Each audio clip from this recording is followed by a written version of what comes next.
Hi guys, for today's video, isang Ferrari 599 GTB ang ating gagawin.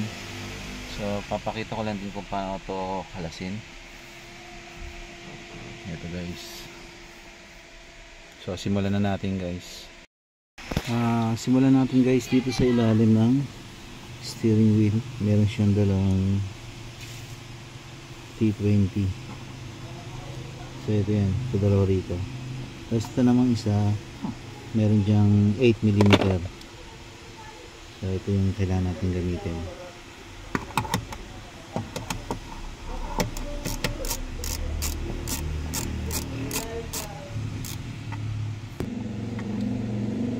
So ito guys. Tapos pwede na natin tanggalin itong ilalim. Dito naman guys, hatakan nyo lang ito pataas para ma-access natin ito, itong cluster gauge nya. Angat lang natin yung kabilaan. Ayan, dito rin angat din natin yan. Tapos meron dalawang may bolt dito, ang dalawa. So pagkalas naman yan, kailangan natin gumamit ng plastic pry tool. Sundutin lang natin dito para maiwasan natin yung mga damage ng mga plastic na to. Angat lang natin tong cover na yan ng steering wheel. Yun guys, tinanggal natin tong ilalim. Ayan guys, tinanggal natin to. Sa pagtanggal naman nun, di ba tinanggal natin yung tatlong tornilyo dito, dalawang Philip tsaka isang 8mm bolt, nut. Tapos tinanggal lang natin, hinugot natin, pinas natin tong steering wheel. After nun, yung kanina dalawang, ito guys, mapapansin nya yan guys, dalawa yan, dalawang Philip yan kabilaan, para matanggalan natin yung cover sa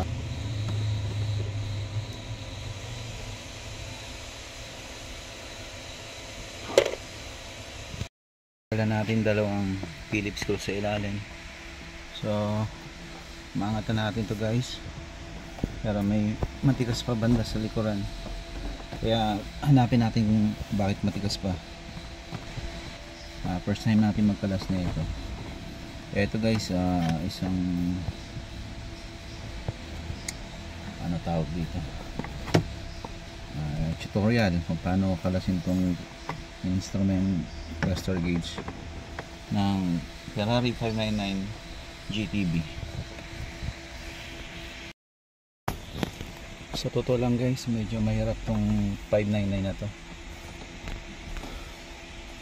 Ibang iba to sa mga nagawa na nating Ferrari, like Ferrari Italia, California.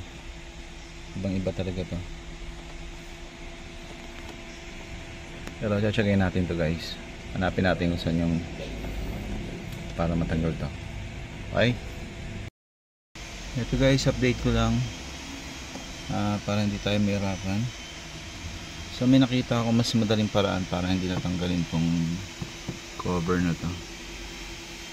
So naisip ko, meron siyang dalawang Phillips screw.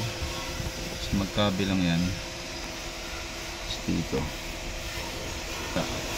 Tapos sa gitna nito, di sa ilalim, dudukutin natin sa ilalim dyan.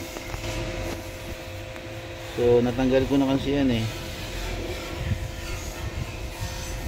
Sorry guys sa video, hindi masyadong clear. Basta nasa gitna siya, gitna nito, dito may lalagay yung Phillips screw mo para ma-access mo yung nasa ilalim. So ito yung tornilyo nya. Ito yun.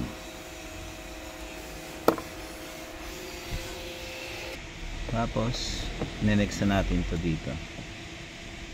Ang pagkalas nito na dito kasi yan sa loob, dito sa loob. Dito siya naka tornilyo, kabilaan yan. Papakita ko sa inyo kung saan nakalocate talaga yun. Okay. ito guys, pakita ko lang sa inyo kung bakit ko nasabi yan na dito na lang siya, para hindi na tayo magtanggal nitong cover nito, kasi medyo mahirap to eh. Kailangan pa natin tanggalin tong steering wheel. So naisip ko na paraan mas madali, ito na lang yung gitna, kasi natanggal ko na. Tingnan nyo guys, pag tinaas natin ganyan, no? So maluwag na, diba? Dito lang talaga yung parang pinipigil. So tinatanggal natin to, yung kabilaan yan. Ang bubunta natin tong cluster gauge nya, ayan, no? Diba? Hindi na natin kailangan tanggalin to. Medyo critical to eh. Kailangan magtanggal ng airbag tsaka itong steering wheel. So ayun, tuloy na natin dito. So ang kailangan lang natin ng tools dyan, may special tools siya na ganito para ma-access natin, kasi pailalim siya eh pag ganun. Medyo mahirap pero tsagahan tayo guys. Okay, tuloy na natin to. So ito yung guys yung sinasabi ko, natanggalan natin yung dalawang tornilyo dito. Ayan, kabila. So may angatan natin to guys. Ayan. Medyo mahirap lang talaga, tiyagaan lang talaga guys. Tapos ito, mahugutan natin itong plaster. So tatanggalin lang natin yung mga socket sa likod. May dalawa siyang socket para sugutin na natin to. Okay, tuloy na natin to guys para matapos na, then repair na natin to.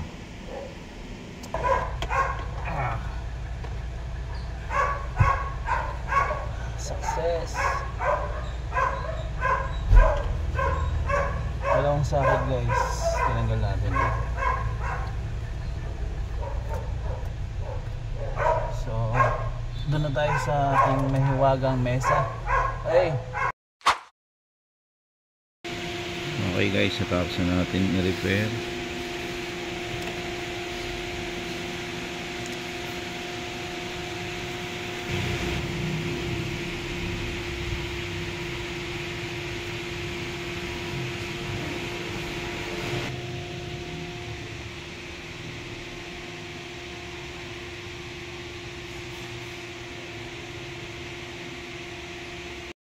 Okay guys, nakibit na natin yung cluster gauge. So success tayo guys. Ito na siya ngayon. Hindi maliwanag lang pero black yan guys. So ayun guys, success na naman tayo sa ating ginawa. So hanggang dito na lang guys. Maraming salamat sa panonood.